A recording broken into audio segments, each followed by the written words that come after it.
అండి. Welcome to Sri thoughts. ఈరోజైతే నేను మీ ముందుకి మరొక ఇన్ఫర్మేటివ్ వీడియోతోటైతే వచ్చేసాను. 2024 అక్టోబర్ 2 తారీఖున మహాలయ అమావాస్య ఉంది. ఈ రోజున కలబందతో ఈ చిన్న పరిహారం చేసి చూడండి చాలు. అపర కుబేరులు అవుతారు.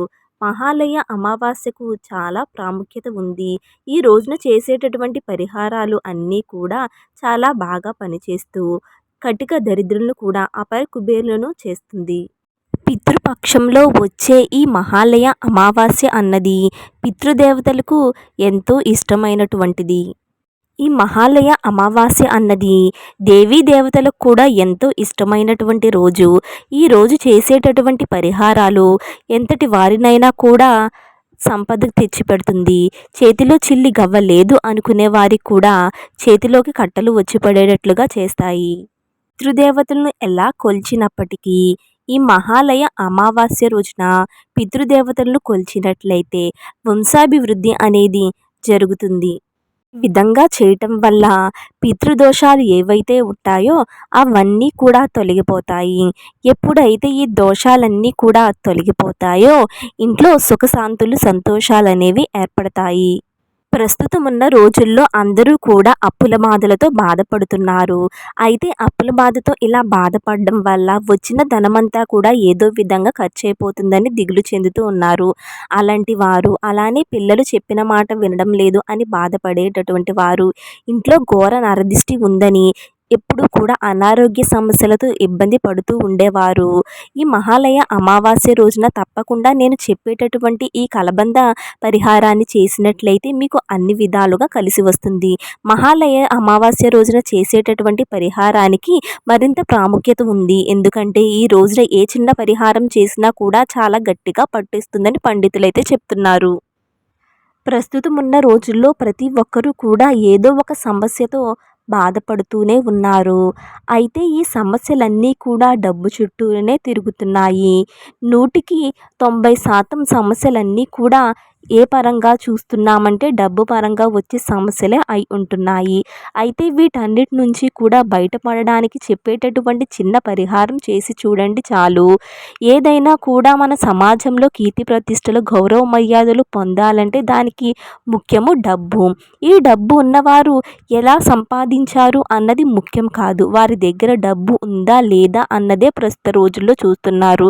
కాబట్టి డబ్బుని ఏ విధంగా ఆదా చేసుకోవాలి, అదేవిధంగా ఖర్చు చేయకుండా ఏ విధంగా వాటిని మనం సేవ్ చేసుకోవాలి అన్నవి చాలా ఆలోచనలు చేస్తూనే ఉంటాము.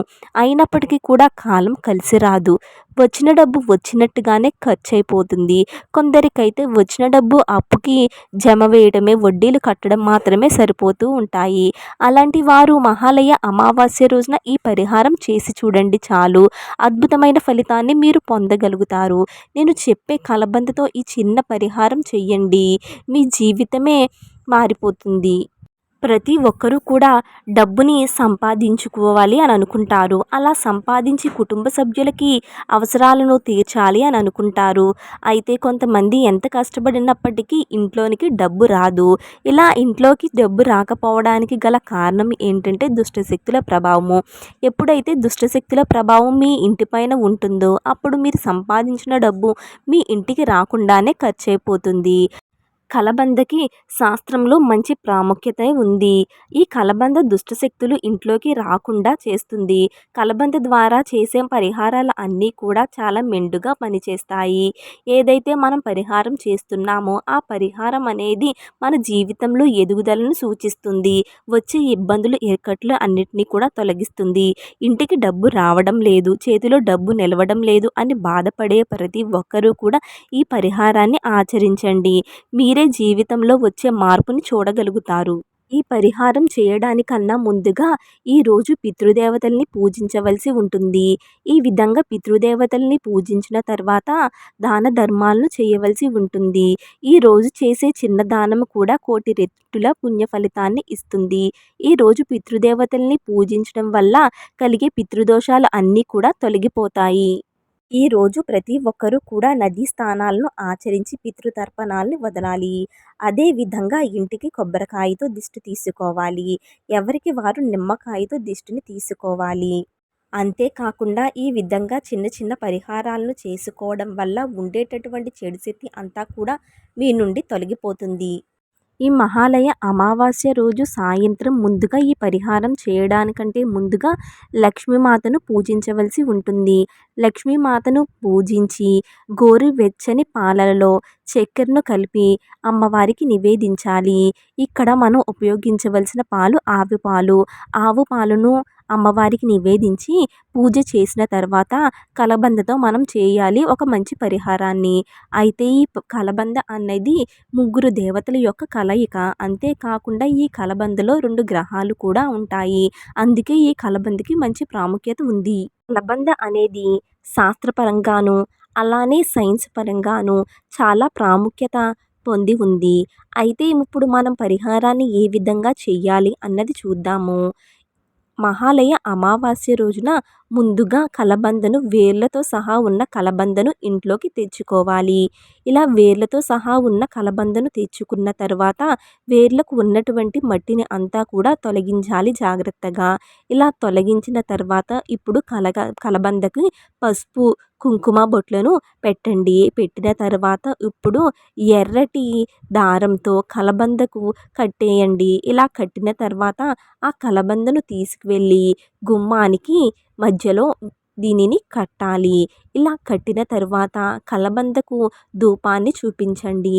ఇలా ధూపాన్ని చూపించిన తర్వాత కలబందలో ఉండే పాజిటివ్ ఎనర్జీ అంతా కూడా యాక్టివేట్ అయిపోతుంది.